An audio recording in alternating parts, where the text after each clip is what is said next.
So it's a pleasure to welcome Rahul Sinha to give this talk. And everybody knows him, so there is no need of any No, introduction. for introduction. Thank you. Thank you very much for asking me to give this talk because it was work that started with an idea that appeared in 2016 um, at MIAP. I was chairing this session where weak phase measurements was being discussed, and there was a talk by LHCb where instead of discussing phases and phase measurements, they kept talking about baryon decays. And so my obvious question to the speaker was that, do you know of any method to measure weak phases in baryons? And he looked stumped and said, no, but we measure them in mesons. And I immediately, many people were there, Marco Cucini, many people, and immediately it was like, yeah, but it's important to measure it in baryons. And there was nobody who knew of anything that had been done in baryons. So I knew that baryons are very important. Okay, so let me go ahead and explain what the reason for measuring CP violation in baryons would be. As you know, fundamental symmetries and their violations have played a fundamental role in particle physics. And one second. I seem to, okay. As you know, T.D. Lee and C.N. Yang proposed parity violation in 1956.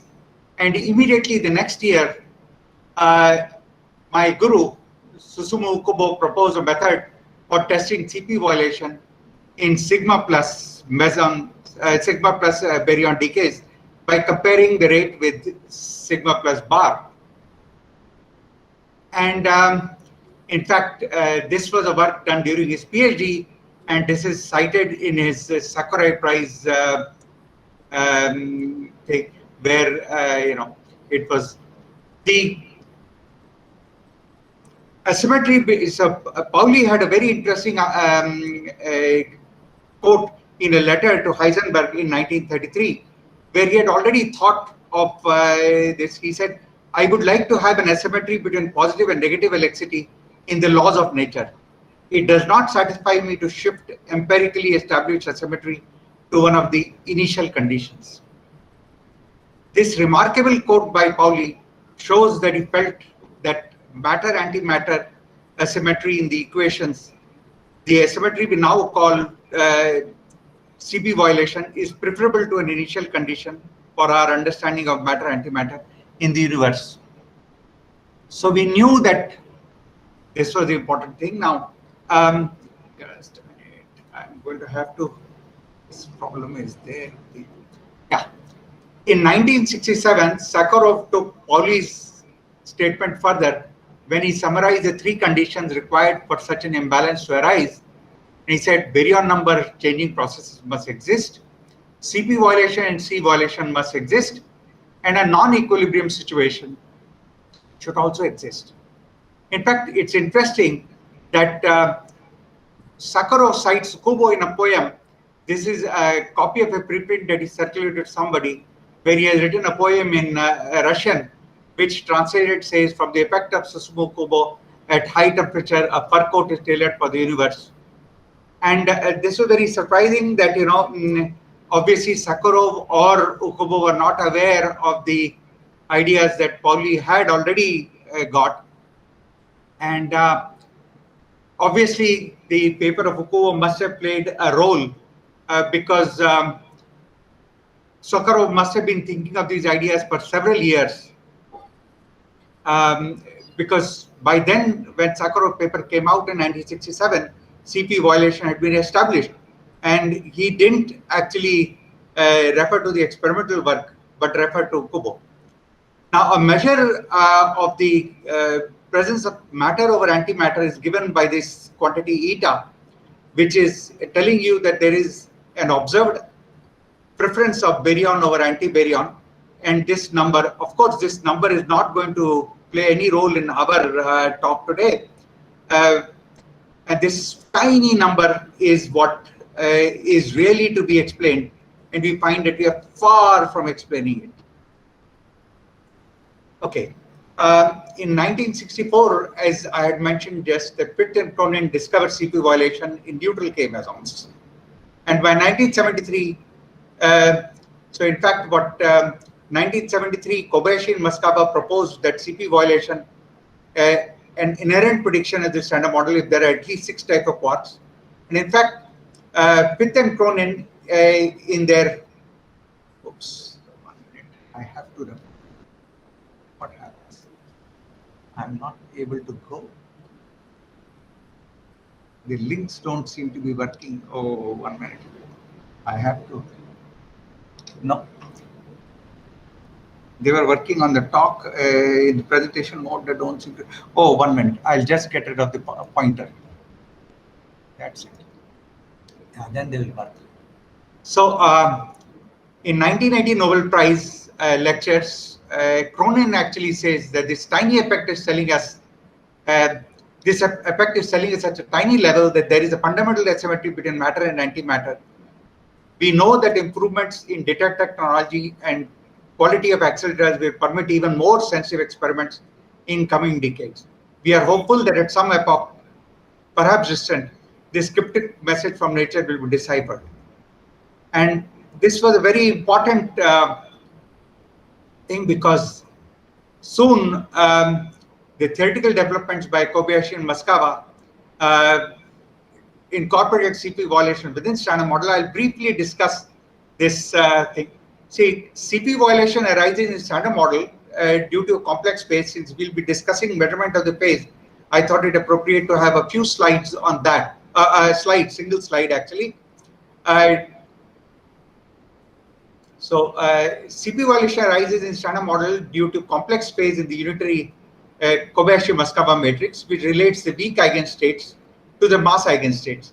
So you have the weak eigenstates and the mass eigenstates, and Kobayashi-Masakaba is relating them. And the reason why a complex V enables incorporated CP violation weak decays is because if you write down the weak interaction Hamiltonian and then do a CP conjugation on it, you see that this switches to this, but if V is equal to V dagger, then there is CP invariance.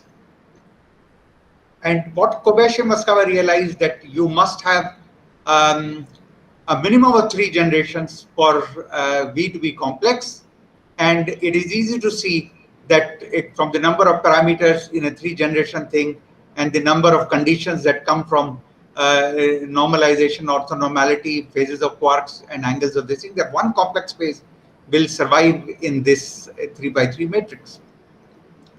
Now, typically what happens is this is, this mouse acts up. So the phase actually can be written, a single phase appears in the traditional way to write CKM. However, since S13 actually it appears everywhere, as you can see, many places. S13, S23, and S12 are much smaller in order.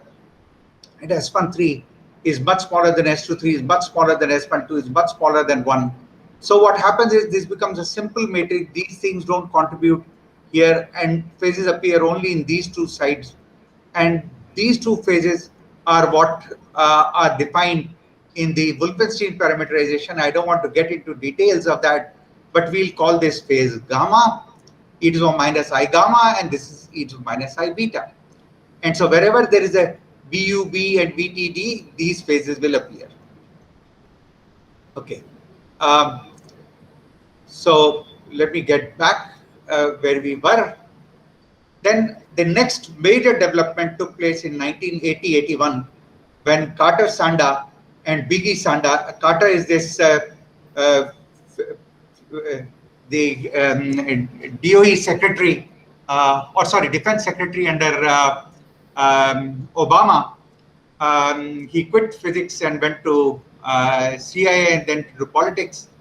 They proposed a method for measuring CP violating phases in B mesons. And in a way, K had been seen. So why were they interested in B? They were interested in B, as we'll see. B is large phases will appear. But what was remarkable was that their proposal was clean. You didn't require any theoretical input to measure the weak phase. That is, a phase beta could be measured exactly. Now, in 2001, the CP violating phase could be measured for the first time in BD mesons, both at Keck and SLAC. And this was a big event because you finally had a handle on the Kobayashi-Maskaba matrix, and you could measure parameters inside it. Of course, in principle, you could fit data based on theoretical calculations and get the weak phases within the K matrix. So the delta phase required much more from K decays or other things to work out. And of course, the story of CP violation didn't stop. In 2013, CP violation was observed in B's S meson. Kobayashi-Maskaba, of course, got a Nobel Prize because of the clean measurements of the weak phase of unitary triangle that could be verified because of the work of Carter-Sanda and the measurements at Keck and SLAC and the other precise theoretical calculations with everything agreed. So we know that Kobayashi-Maskaba hypothesis to incorporate CP violation is the correct one. At best, there can be order 5% corrections, 5 to 10% corrections on that. So things are certainly very accurate there. However, we know that the order of magnitude of CP violation observed from the KM is much, much smaller, 10 order magnitude smaller than what you need. Okay. So by 2013, it was observed in BS meson. 2019, just 2 years back, it was observed even in neutral D mesons. After hints from several years, this finally got confirmed. And of course, CP violation is searched in neutrino sector and baryons, but it's not yet observed. And this becomes a puzzle because, sorry, I made a mistake. Let me get to next slide. Yeah. So why should you measure CP violation in baryons? In neutrino, we don't know why it should be measured because it could be that the leptogenesis, other arguments could lead to CP violation with much larger effect that could then transmit to baryons. But eventually, you must see it in baryons because the outstanding problem is to explain the baryon anti-baryon asymmetry, which requires CP violation in baryons. So if you don't see CP violation in baryons, then where is all this matter gone? You'll have to have a more elaborate mechanism to explain that. Sakharov condition to hold CP violation must be observed in baryons, as I said. Even though the earliest proposal to observe CP violation was made in 1957 by Kubo for baryons, no CP violation has been seen. A lot of effort has been put in. LHCb has at least a dozen publications where, yes, where they try and measure triple products to see CP violation, but to no avail so far. And let me actually, with this screen, I'm unable to see the audience. So if somebody is putting a hand up, I won't see it. Okay. Just a minute. Where did this go now? Okay. I'm going to leave that as is and go through this one. Yeah. Okay. I'm unable to see all the screens on this. So what happens is when I put the PowerPoint, I can't see the audience. So maybe I should just look at that, but then I can't change the slide. So anyway. I can let you know if somebody puts their hand up. Yeah. Okay. Thanks. Yeah. Okay. So the point is that not only must you see CP violation in baryons, but you must also measure the weak phase in baryons and compare that with that measured in mesons to test the standard model. Any disagreement between the two measurements, that is the measurement in baryons and mesons, would point to new physics. So clean measurement of weak phase has only been possible in B mesons and not even in K and D mesons. While you can relate the CP violations to the CKM by elaborate theoretical calculations, which are hard to say reliable. Only now we know in K on lattice that we can estimate and try and understand, but the errors are still pretty large. So there is no reason why clean measurements will necessarily be possible in baryons. And we started thinking of this idea and worked on it for several years. And after repeated failure, we set out to work on a no-go theorem. So before we started to go for the no-go theorem, we decided that in standard model, the largest CP violating phase occurs in B2U, and therefore the best place to look for CP violation in baryons would be the anti-triplet 3-bar B baryons. And if you were to get the B baryons, you have only the simple lightest baryons where it's possible. Now, it turns out that the measurement of CP violation in baryons is not quite as simple. There are many, many hurdles. Because CP violation, in order to measure CP violation, one has to satisfy several conditions. And these conditions are non-trivial. To begin with, you must have CP violation to be observed. You must have the amplitude must have two contributions, with both having different strong phase and weak phase, and these two amplitudes must interfere. So it's non-trivial to produce that in baryons. In neutral mesons, it is very simple. There is a mixing between B and B bar. So B goes to a final state F, and B goes through the mixing B bar and goes to final state F. So automatically, it allows for two distinct amplitudes to interfere, and you can have different phases in there, and the time-dependent mixing then it gives you CP violation, and this is the gold-plated mode of J by psi K short that Sanda and Carter first discovered. Unfortunately, baryon number conservation forbids oscillation between baryon and anti-baryons, disallowing for such interference between two amplitudes.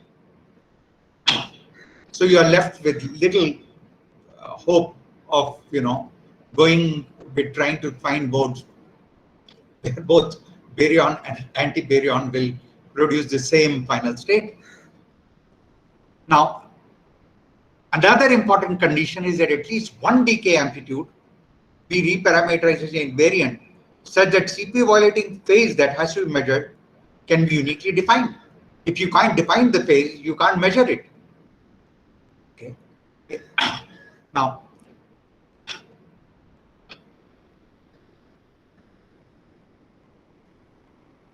okay.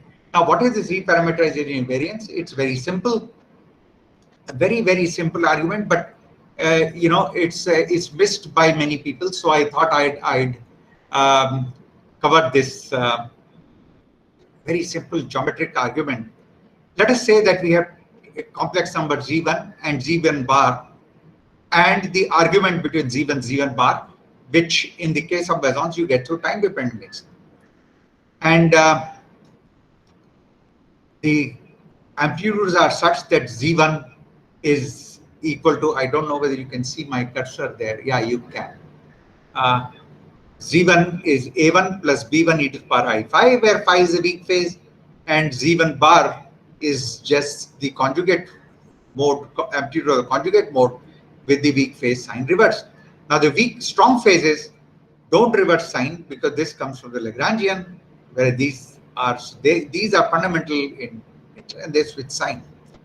Now you can see from this way that if I have Z1, Z1 bar and the angle between them fixed, then I could have chosen A1 as this quantity, the dark green line and the brown line here, and I would have got this as the net phase. So it could have been this with this A with B1, that would have given me the correct thing, or I could have got A1 as the angle here or B1 there. However, if I know my size of the A1, I can fix B1 and I can get phi. So the measurement of either A1 or B1 is necessary to measure the weak phase phi. Unfortunately, in baryons, as I said, you don't have the time-dependent mixing because you can't have any relative phase between the mode and conjugate mode. They don't interfere. So you can't measure this quantity. Yeah. I want to ask a question about A1, B1. Do you need to know the phase or do magnitudes are enough? Magnitude is enough in this. The magnitude is enough. To determine there are strong phases in A1 and B1, right? Yeah. So what happens is irrelevant, right? They are irrelevant. Irrelevant here because it's simple geometry will tell you that you can actually, whatever be the size of the B1, it will lie. You draw a line perpendicular to this size to the Z1. You draw a line, this white line that I have here, and put a perpendicular to it. The line at which the A and B will go. So you don't need the phase of it. You just require to know the magnitude, and you have it. That's what I thought. Okay. Fine. Yes. Rahul, another question? Yeah, go ahead. So can A1 be 0 or must it be non-zero? No. You must have two different sides. Otherwise, you see the magnitude of it, just you can just mod and remove the weak phase completely. So the A1 and B1 should both appear. So the weak phase appears as, multiplied to B1. Yeah, because I can rotate overall the weak phase because I only measure the magnitudes. Okay. If the phase is here, it's this 2 phi that comes from this. So if A1 is 0, then you can rotate away the weak phase. Yes. Actually, what happens is that if I have A1, weak phase can be absorbed all into B1 because I measure the magnitude. I'm asking about A1. Can A1 be 0? No, A1 can be 0, then only from this interference term you can measure the weak phase of this in the time-dependent thing. And that's possible to have CP violation? In time-dependent mixing only. Yes, that's it. Indirect mixing, it's possible to do that. Okay, the other question is you mentioned that baryons and antibaryons cannot interfere. Yes. One way I can see it is because of baryon number. Baryon number conservation, as I mentioned, you cannot have the interference then, and therefore you can't get this relative phase between them. But is there a more direct statement of why they cannot interfere? Or? No, because baryon number simply says that I can't change baryon to antibaryon, so they can't interfere because they don't go to the same final state. Yeah, it seems a bit indirect argument to me, but... No, I thought that was very direct. Because, correct. Yeah. Okay, all right, thank you. Okay, now in baryons, as I said, you cannot have this fact that argument between Z and Z1 is not possible to measure. So you have even more complicated situation because you only have, for example, you could have chosen A1, B1 and got this Z1, Z2. Now you could arbitrarily choose A1 at some different thing, and you can derive different size of, you see, I've got the same size of Z1 and Z1 bar, but I've got different angle between them and different phi at each time. So I can have everything. So in principle, by definition, A1, B1 and phi are unknown. So I cannot define phi if I don't know A1 and B1. In the meson case, A1 or B1 was required. Now I need both A1 and B1. So if you have A1 and B1, that is the minimum condition to measure the weak phase. Inability to satisfy this condition results in fewer independent observables than necessary to measure the weak phase. And so clean method to measure the weak phase in baryons won't come out unless you have all this information. And you see, if you have, if you look at mesons, all the methods satisfied reparameterization invariance conditions. The alpha beta did satisfy both the interference and the reparameterization invariance. There was still one more phase, as I mentioned, the gamma. And gamma is a little bit different because gamma is also possible to measure from charged B mesons. And since it's possible to measure from charged B mesons, you have a situation where there is obviously no interference. If you don't have interference between the B mesons, then the condition is gone, right? So what happens is here an interesting thing happens. The D0 and D0 bar, which are the mesons, of course, can go to the same final state F. Okay. So what you do is like the two-slit experiment. You measure B plus minus going to D0 K plus minus, which is one of the slits, D0 bar K plus minus, which is the other slit, and then you have both the slits on, and you go through CP eigenstate and get F. So you have enough information now to measure the weak phase gamma, which appears in the B to U transition here. Okay. So the only method when we searched for literature, they didn't mention is a method for measuring CP violation in baryons, was a paper by our friend Giri Khanna, Professor Khanna from Chandigarh, way back in 2002. And they had proposed a method to measure gamma, where all they did was they replaced, of course, because they were doing baryons, the convention is that when you talk of mesons, B bar becomes the particle. In baryons, B becomes the particle. Okay, so unfortunately, that's the convention. So you have the anti-quark going to quark, and then instead of these, so you add the quark, just two additional line of quarks were added. Okay, so the spectator went as is, and then everything goes through. Everything goes through. And so the point is that when I spoke to people saying that this is a condition, why don't you measure it? They say, this is not really a measurement of CP violation in baryons. So we are going to do the triple product, and this is much tougher to measure. We feel that, you should nevertheless measure it because eventually the initial state is baryons. The argument that they give is that only one of the quark goes in the final state baryons. So that put another constraint on us, that if we are measuring it, the phase, this diagram with the phase, only one quark goes with the baryon. So that means you must now find a method where more diagrams go into baryons. More quark lines go into baryons from the 4 Fermi interaction. This is a 4 Fermi interaction. Only one quark is coming into the baryon. So you must have more. Okay. So what we came up with, after a lot of things, many years we were trying to write down a no-go theorem, and then every time we wanted to write a no-go theorem, that was by brute force. We just had to come up with more and more modes, examine and prove. And every time it looked like it may be possible, and we failed. And so that is why we were thinking the correct way to do it is to say a no-go theorem. However, we found a mode which was like the chi B minus going to sigma prime 0 pi minus, or the sigma prime minus pi 0. Both of them go to the same final state, lambda 0 pi minus pi 0. Remember, it is not the baryon anti-baryon, but only the baryon that is going to the same final state. There were two modes that it could go through. Okay, so some interference and some semblance of the KK thing that I could interfere. But when you look back, do they interfere? That's the important point. So this is a resonance which is a spin 3/2 that we found, at least in principle, we could come up with a method which works.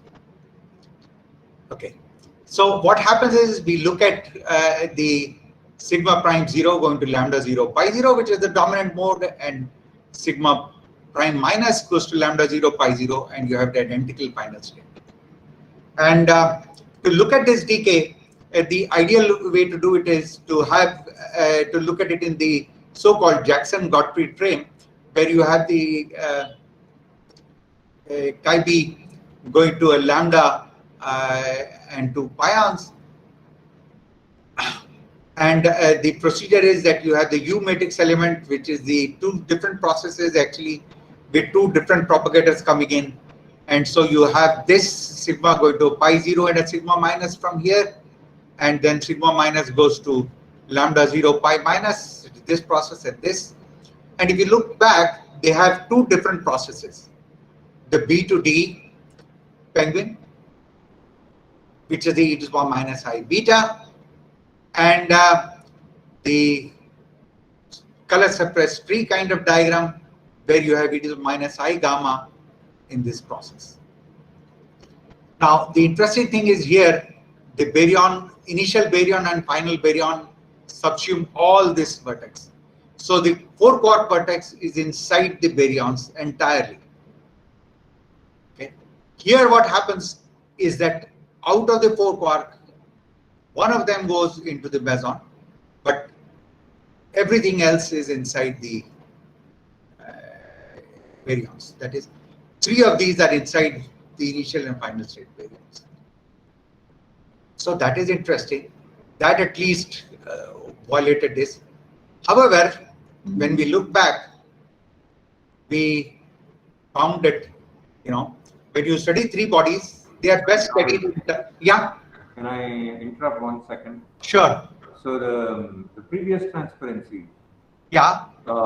Is it that so if you go to the narrow width approximation of that intermediate state, you will lose the CP asymmetry, right? The width Actually, of the intermediate state must enter. well, you will.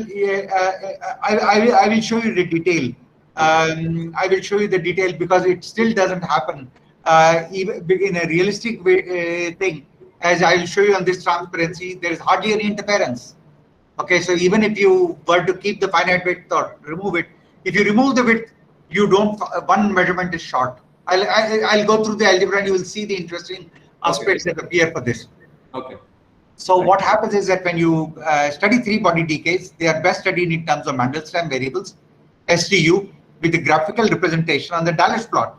As most of you know, except the younger guys, Dalitz was Professor Rajshekharan's guru. And you see, so it's like all gurus are getting connected with the physics in what we do. And really important contribution stays on. And so what we had to do was obviously plot these resonances on the Dalitz plot and see what happens. So the STU variables, Mandelstam variables, are defined like this. And if you go back and see why I called the MU and MT, that is because Q1 and Q2 were coming together. So I called a matrix element U. And then T and U in terms of our reference frame get defined as X plus Y cos theta and X minus Y cos theta, where theta was the angle that I had defined in the frame there, and X and Y depend upon the masses. Clearly, the sigma prime resonances don't overlap on the Dalitz plot. So why bother to consider this strong decay of sigma prime? Because they will not interfere. Right? They're not going to interfere. That's what one naively would have thought. They will not interfere.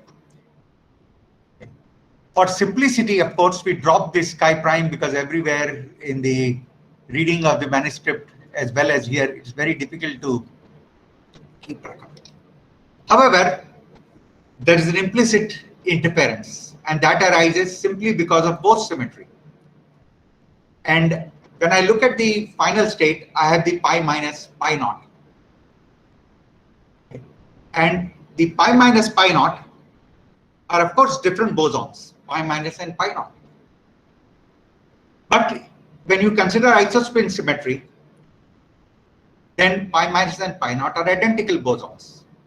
And so what we did was we proposed now a new method to measure CP violating phase using interference arising from Bose symmetry, because they're identical bosons. There will be Bose symmetric considerations of the decaying amplitudes. As we know, the pi minus pi 0 must either be in 1 minus 1 or 2 minus 1 isospin state, okay, because one of them is 1 minus 1 and one of them is 1 0. So this combination gives you just these two isospins. This is the odd isospin state and the odd isospin state and the even isospin state. And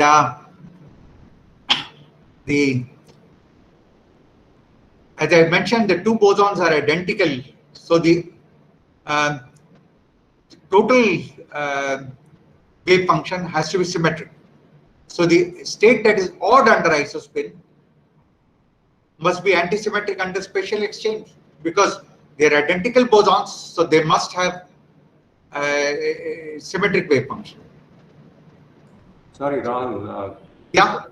So why is 0 excluded? Total isospin. Oh, because one of them is a 1 minus 1 and one of them is a 1, 0. Correct? So Yeah. 1 cross 1, Okay. All right. Okay. Got it's a it. minus 1. So you can't have 0 minus 1. Okay. Thank you. Yeah. Okay. So you have the 0 is excluded, and so the odd state, odd isospin state of 1 minus 1 state must be antisymmetric under spatial exchange, and the even one must be even under spatial exchange. It's only then that I can maintain the overall symmetry of the pi and wave functions. And spatial exchange, we mean t going to u, or pi 0 going to pi minus, or theta going to pi minus theta. Okay. And since the chi b minus, the initial state, is an isospin half, the if you were to isolate in order to isolate the pi 0 pi minus state, it is equivalent to isolating the symmetric isospin state. If you were to do the pi minus pi 0 symmetric isospin state, it is identical to isolating the 3/2 contribution, which cannot arise from Pegmans, because the symmetric state is isospin 2 state, right? Initial state is isospin half, so you can only get a contribution from 3/2. Correct? You can't go to half from that. Can't go to isospin 1. So you must actually, if you have isolated the symmetric state, you have got the contribution from the delta I is equal to 3/2 contribution, which cannot come from the Pegman. Just to remind people, I'll just go back to the Pegman diagram here and show you. Oops, sorry. That the Pegman diagram here, this B to D is the transition that's happening. These UU bar and DD bar are picked up by gluons, which is isosinglet. So they don't change the space. This is just a delta is equal to half transition. Okay, and that is what is used here. Sorry. Sorry, Rahul. Instead of B to D, is there a B to S possibility which can? No. The reason is that we are going to rely here on the fact that the electroweak Pegman contribution is not there. Okay, so we are looking only at B to D in this mode. The B to S Pegman doesn't arise, because the moment you do B to S, then electroweak Pegmans become large. And the electroweak Pegman it doesn't have to obey the isospin condition for producing the UU bar in isosinglet state. So the even isospin state can come in the B to S transition from electroweak Pegman. You see, in B to D, the electroweak Pegmans are very tiny because they are suppressed by TD contribution. Sorry, I'm a bit unfamiliar with the term. When you say electroweak Pegman, B to D is also an electroweak process, right? I mean, what?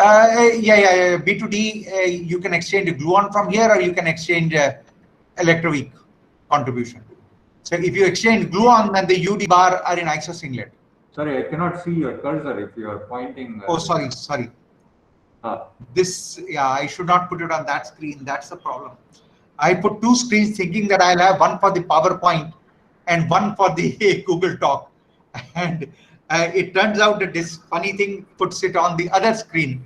But then I can't see the slides changing. Yeah, okay. Now I can see the cursor. Yeah. So what happens is that if you do a B to D, then the electroweak Pegman, because it's a TD which is very small, so electroweak contributions are small, but the gluon contributions become are sizable, still sizable, and they are isosinglet here. UU bar is an isosinglet because it's coming from isosinglet gluon. Yes. Okay. I'm a bit confused because CP violation must come from only the electroweak sector. So why would you want? No. This is CP violation is from here also. This is also electroweak. This is a weak process.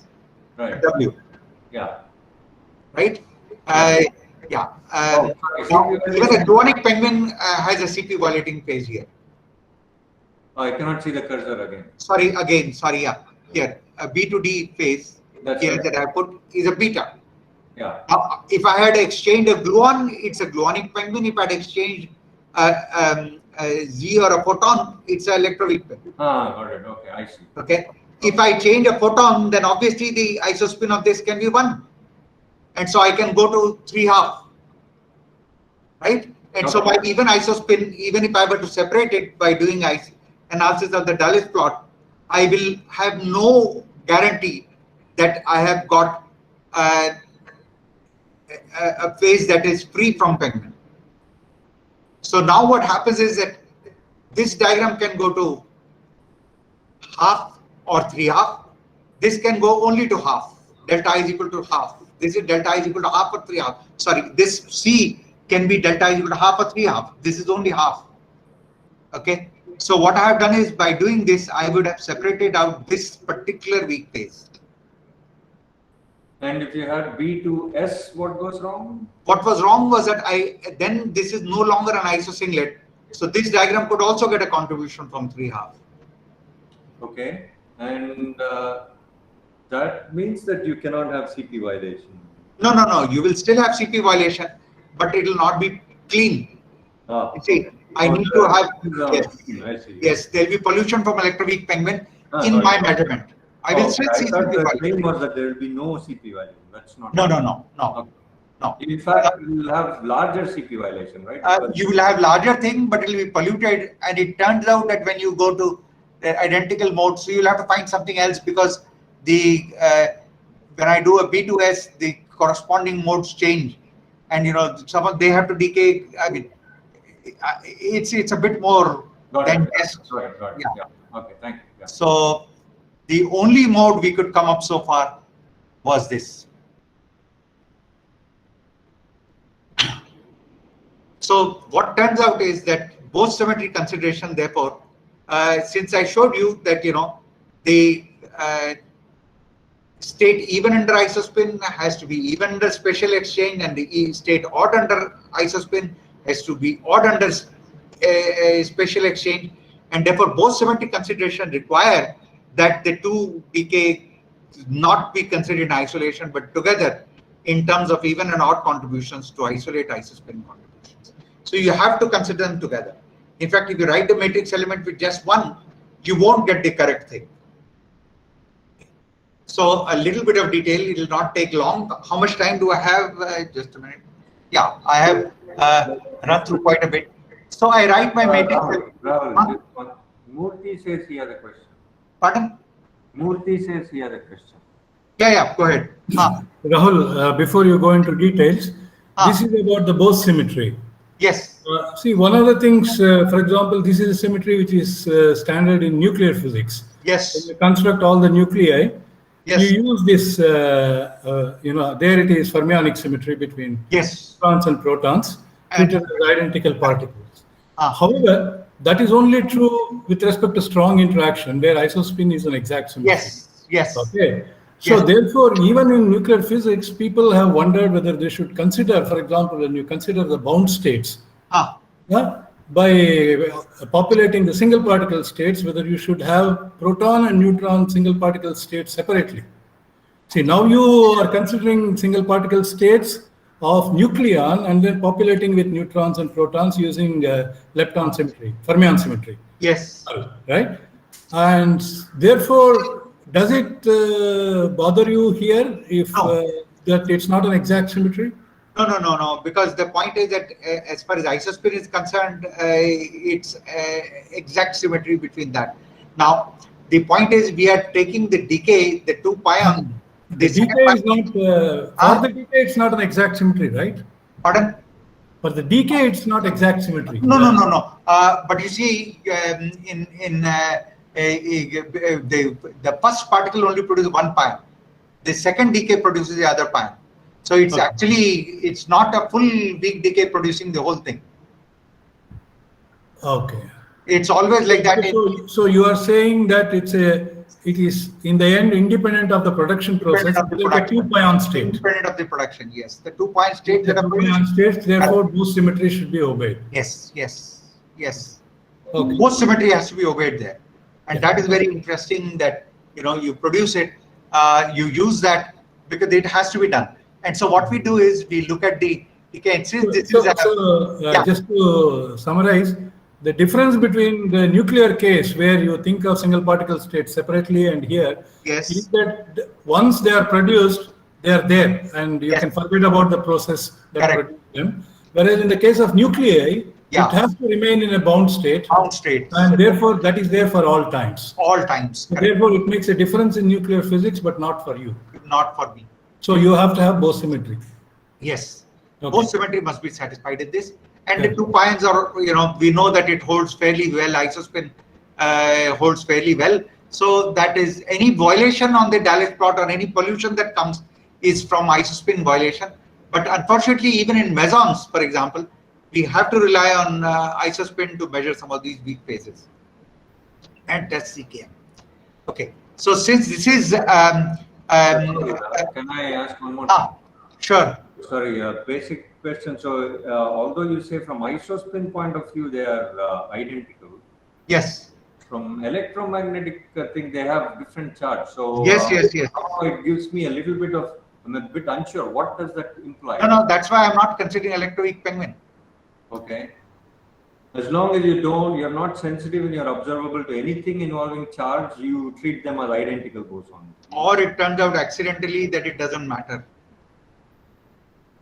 Okay. In pi, for example, you can still get away with it. No, but any observable which is sensitive to charge will then screw up the argument, right? Yeah. I mean, basically, you should not be, you should only look at it as a pion state constructed with it, then that's all. In detection, of course, you could look at the charge of the pion in the detector to detect that it's a charged pion. That doesn't matter. Yeah. Okay. But where should you not be sensitive? I mean, I mean, in the sense that if you put a electroweak penguin, it turns out accidentally that it still works because the charge is still arranged in such a fashion that electroweak symmetry, it doesn't violate the isospin triangle. But in principle, if there are electromagnetic interactions, you would violate isospin. We know that it does, right? Isospin is violated. Yeah. It's only in electroweak it is violated. Yeah. So since this is the sigma intermediate state is a spin 3/2 particle, we have the Rarita Schwinger spinner with the index, and we take the full decay, and the propagator is the complicated propagator here, and since it's a baryon decay of spin half to 3/2, you have the P wave and the D wave contributions that come in, and the propagator is there. You have the coupling for this decay, which is known from data already. So I write the matrix element for the 2 processes, intermediate process, which I had said MU and MT, U channel and T channel contributions. The U channel goes through the sigma minus, so I call this A minus and B minus because these A's and B's depend upon CKM elements and the specific of the process. For example, this, as you will see, comes from the A carries the P wave C and penguin, whereas the A minus carries only the penguin. It's specific to the process, so it depends on that and the CKM elements. Now, with these 2 elements, how do I make the Bose symmetric combination of the matrix elements? I add the 2 where it's A plus B.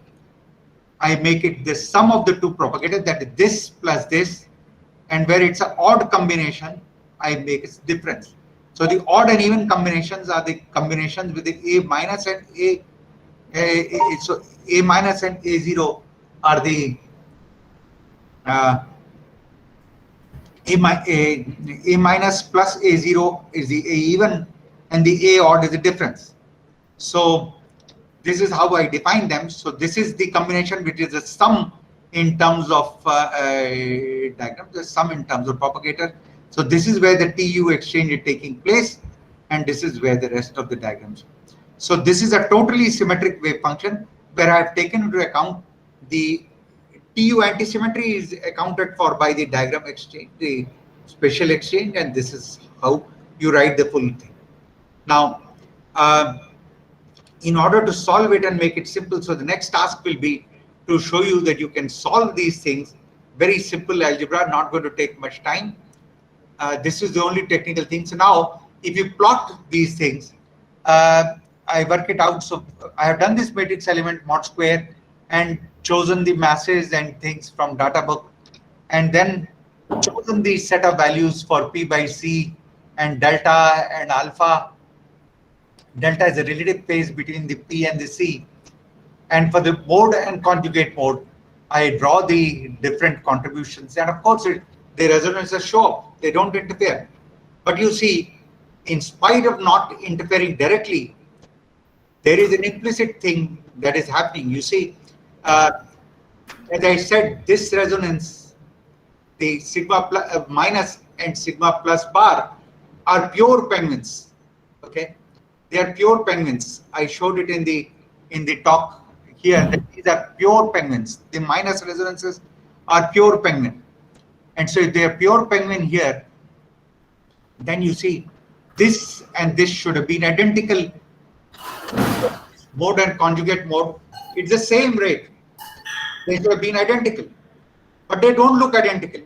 And that subtle effect is appearing only because of Bose correlations between these two resonances. It's a hard thing to sell because people would never buy that, oh, these two resonances are so narrow, sitting so far apart, and I have chosen 38 MeV width for these resonances. Still, you see the effect shows up.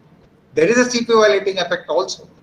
The two mode and conjugate modes look different, but this tells you that it is a Bose correlation.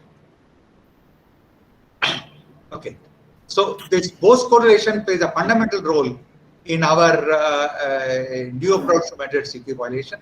So we have plotted this on an arbitrary scale for only the P wave here. So D wave will be done identically, and you will see, because we'll show you that, I mean, everything can be separated. So if you look at the numerator of the decay rate, it has a very simple distribution in terms of theta.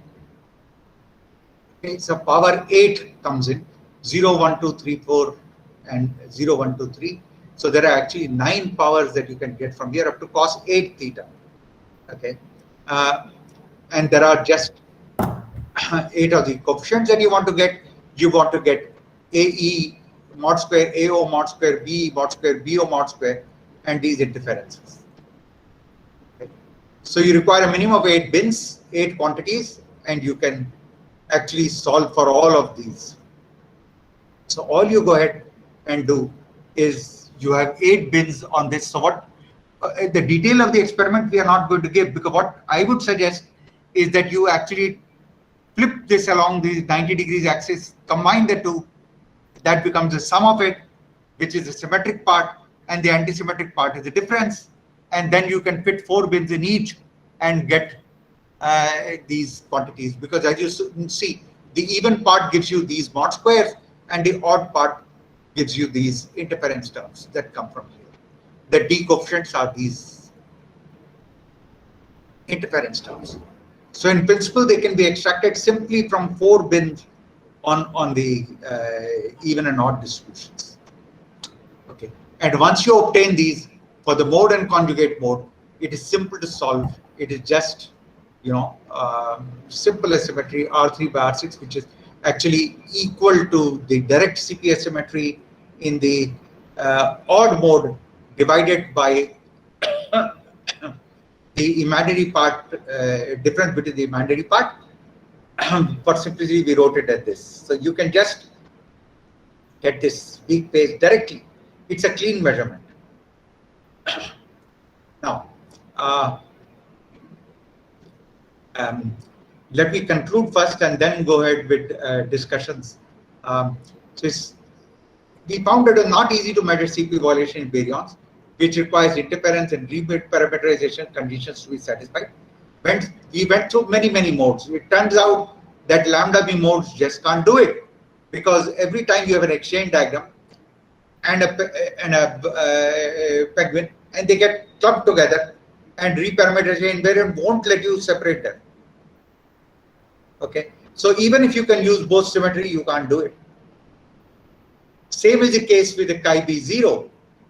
There is an exchange. See, the point is an exchange diagram will appear whenever you have a U quark present there.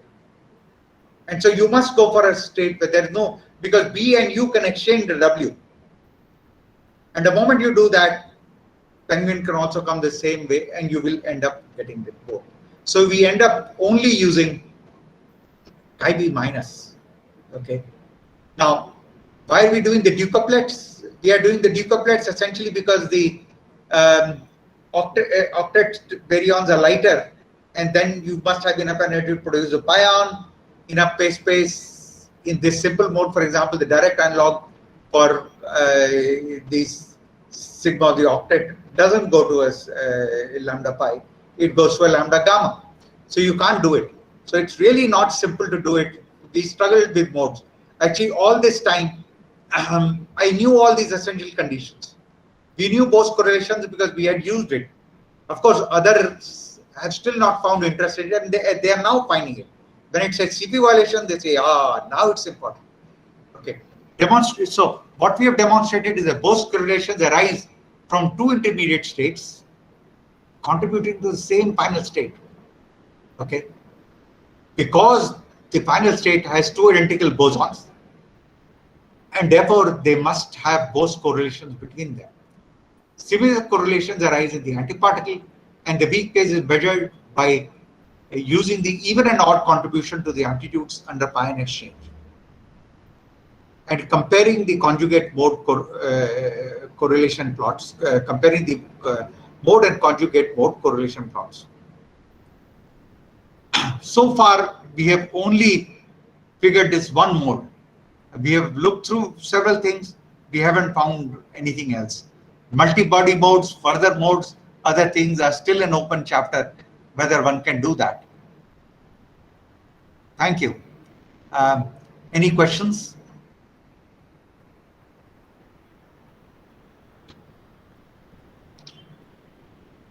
Rahul, can I ask one? Yeah, sure. So I asked earlier, but I'm still not sure what answer you gave. So is that is the asymmetry there only for a finite width or even in zero width? Let me explain that. Yeah. So good. I'll get this. So what happens is if the width goes to zero, then you see the imaginary parts of this will Oh, sorry, I cannot see the cursor again. Oh, sorry. The imaginary parts here will, you see, let me explain. So what ends up happening is if you put the width completely to zero, then you will find that these imaginary parts, they depend upon this. So there is a strong phase that you have put in. Okay, if that goes to zero, then you don't find any CP asymmetry and you can't measure the phase. If the weak phase goes to zero, there is no CP asymmetry, you can't measure the phase. Okay, because as you saw in our next 1 minute, I'll just show you this slide. It depends upon the delta P. So strong phase must be there. So between the C and the P, it must be there. Now, if I don't have the width, right, then I don't have a imaginary part appearing in the interference terms in the amplitudes, directly in the amplitudes. So what I need to do is I need to measure the imaginary and the real. True. And if I don't have the widths, I can't get the imaginary part. The mod square is just real. And so there is no CP asymmetry. And then I'll find it very difficult to measure it because I don't have this particular thing to normalize it. So is it a problem for measuring, or is it that the CP asymmetry itself is not there? No. It's a question of measuring it. The CP asymmetry will arise. Yeah, the CP asymmetry will disappear only when the strong phase between the C and the P will disappear. Okay. So if the width goes to zero, the CP asymmetry can be there, but you're saying that you will not be able to measure it. Okay, thank because you won't have this measurement of this, because there's no imaginary part in the mod square. The imaginary part is coming only from the width, I gamma. Yeah, thank you. Okay, that's it. Okay. Any other questions, please? Any other questions? Yeah, I have a couple of questions. Sure. So I mean, when I look at I was looking at the paper, and then because I do experimental data analysis in CMS, so my questions are mostly inclined towards the experimental part. So I I mean, here in this slide, in this particular slide, I guess the delta P, which is the strong phase, and alpha is the weak phase. Yes. So these are the measurable quantity in, say, for example, if I construct a differential decay distribution, and then yeah, I mean, I've solved for this. If you measure these quantities, you can get the delta P and alpha directly. Okay. So in general, what we do is that, I mean, technically we fit the multiparametric space using a maximum likelihood fit. I mean, when we have the different, I mean, parameters, technically the kinematic observables. So here in this case, I really don't see, I mean, the transverse momentum or some other angular variables which can be, I mean, the part of the differential decay distribution. No, you don't. All 1 minute. Let me go to the slide here and explain to you what is it that we are doing. So 1 minute. Sorry, it just slide that I missed. So if you look at the distribution, you will find this side. Sorry, here you will find that the numerator of the distribution looks like this in terms of theta in the Jackson-Gottfried trait. You will find this as the distribution of the angle. From this, you will find that you can fit cos. Cursor is not visible. Sorry, from this thing you will find the cos and you will find all the cos. Okay, all the cosine terms, I guess. Yes. But you can do it by fitting bins directly. So you write these 4 things, and for 4 different quantities, you can solve these 4 quantities. So it's a question of how you solve for it. But this is the distribution. From that, experiment is the best method to do it. My guess and my experience, because I have done the simulation to see how this is done, is to separate the even part and odd part and then just fit in 4-dimension bins on the combination. So if you look at it on the Dulles plot, then you have 4 bins. So what I would do is flip along the 90 degrees, add both the sides, okay, and that gives me the even part. I put 4 bins on the even part on the resonance. If you have more bins, better, less error, okay, less chance of pollution. You will know, because irrespective of what these, if there is pollution from other resonances, the P and T may change, but the weak phase won't change. Okay, so you could do that, and then you just fit that distribution. So it's simple to fit. All you need to do is fit these distributions to obtain these quantities, these 8 quantities. Once you do these 8 quantities, you directly get the weak phases and strong phases, and the size of the free and the petty. And then these XPs and these XP and ZP, what are those? I mean, how you? Yeah. The XP and ZP, I went off in a rush. Let me just get it. XP and ZP are the size of the penguin. I didn't understand that. And the tree. Penguin and the sea. Sorry. The penguin and the sea. So it's a X and so you see the difference is between this is like one of them is a penguin, the other is a sea. Okay, so this is all. It's a combination of C and P. And then what about the lambda 0? So for at least for the lambda B0 to J psi Kp decay process. No, the lambda B you can't see this. You won't see CP violation. You won't see it. I mean, you may see it in triple product, but here you won't, because reparameterization invariance condition doesn't hold. So you will not see anything. In this kind of mode, if you do the analog lambda B0, you won't see it.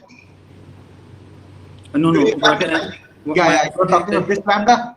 Of this lambda, is it? In the last slide, So the one of the decay product is lambda 0. And then we really, from the experimental point of view, we really don't know. Which slide are you talking about? The fragmentation, last slide, the conclusion slide. In the conclusion slide, okay. Here, yeah. Yes, let's say the last point. So lambda sigma b minus goes to lambda 0 pi plus pi minus. So this is the decay mode you are prescribing to simulate, and then fit the 4-dimensional. In different one distribution, 1-dimensional thing in theta. because it's a plane only. All the decay takes place in a plane. Mm-hmm. So we choose to do the Gottfried frame because it's simpler. Because the post symmetry can be implemented easily on the Gottfried frame. Because you see theta going to pi minus theta flips pi minus or pi 0. And the whole thing relies on that symmetry. And So what would be the decay mode for the lambda 0 here? 2 track. Oh, you could choose whatever you want. It doesn't matter. Okay. It doesn't matter how you decay it. Yes, that was the question. I see. Yeah, you can choose anything you want. Okay, I mean, let's say what is coming in my mind is the lambda b to z psi kb, but in that case, the fragmentation fraction of b quark to lambda b is not very much well known. And Yeah. the shape of the So that's right. The point is that the fragmentation function, how many will produce at LHCb is not known. But at LHCb, people have already observed this mode. They have started seeing at the B2S penguins. The B2S modes they have started seeing. Okay, for example, they have the B K minus K minus. But they are unfortunately identical bosons. So the whole distribution is symmetric. They don't see any CPU violation yet. Mm-hmm. So the question is that in many modes, you may see CPU violation, but you won't be able to measure it. Because you won't be able to get the interference because of post symmetry, or you will not be able to get reparameterization invariance, and so you won't be able to measure it. That is the crux of the story. The whole. Yes, go ahead. Any other question? No. By the way, thanks from my side. Oh, you're welcome. Yeah, I'll be happy to answer any questions. You might have written this paper for the PRL. That's a lot of I mean the details are excluded. Yeah. We are going to add one more paper where we'll discuss, background modes, other things. Okay. For you, all that will be done. It will be done very fast. So I think tomorrow or day after, we'll fix the typos in the paper. There are a couple of typos. They appear only when you prepare a talk. That you find, oops, this is, for example, we tried to write this paper with many modes and kept failing. And so somewhere instead of this the sigma, I have the proton written in the wave function, so things like that.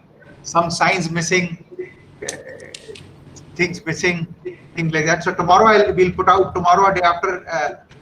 We'll submit tomorrow a version with the corrections, and then in a week or 10 days time, we'll try and put out the PRD version. It always takes time. So I'm glad that you asked me to give the talk, because that quickly, the next version of the paper will have all the errors corrected, typos corrected. Yeah, thanks. Yeah.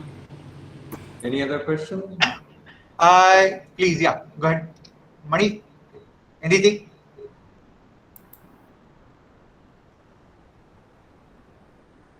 Any questions? Any questions, Mani? No? Rajaji? Murthy?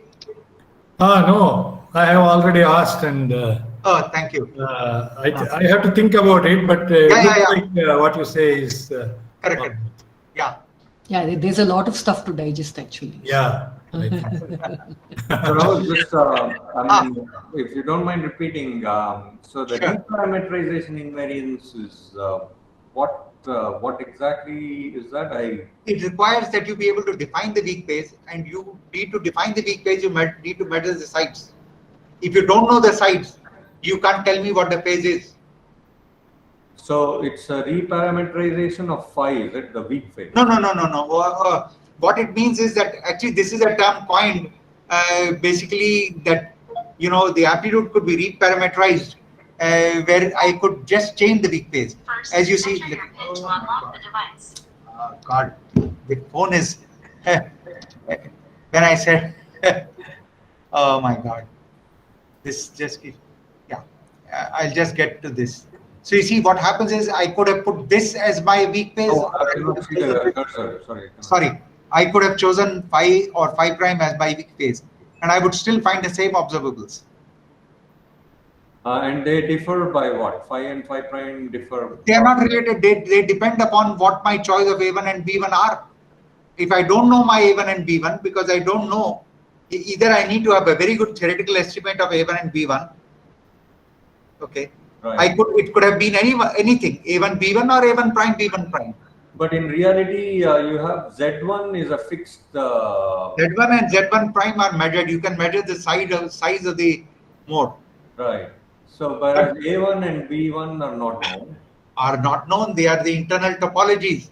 And if you had calling as reparameterization. Yes, that you can change it, and that changes the phase. And since the phase changes, how do you measure something you can't even define? Sure. Yeah. Got it. Okay. That's the problem. Okay. And the point was that this was actually discovered by a number of people. And even when you measure the phase, there are ambiguities. Which phase you are measuring? Unless you are careful, you don't just by writing that I'm measuring alpha. It doesn't mean alpha. You will find other solutions. So it all depends upon how you are parameterizing, how you are doing things.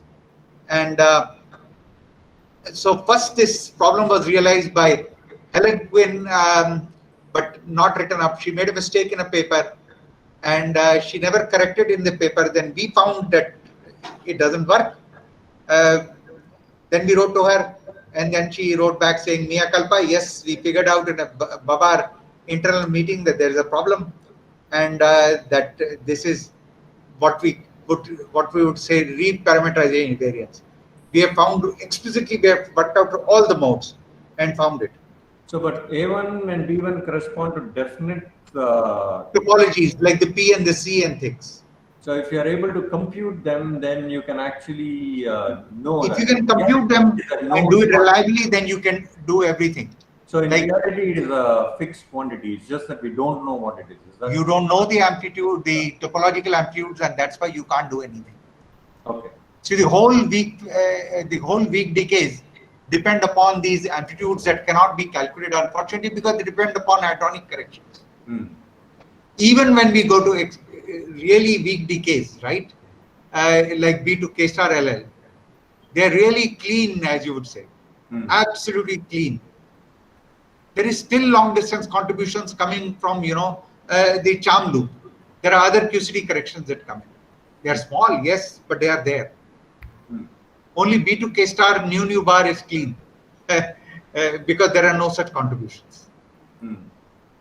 So, Rahul, what about just nucleon excitation cascade instead of going to cascade B? Because the phase space is small. Yeah. But that will also go through this. No, right, that would. But the point is, the weak phase that appears in such things would be small. Why? It's a question of weak phase. It's a B2. What transition is it? You must have a weak decay there. So if you go orderly, you could do other mesons. In fact, in B2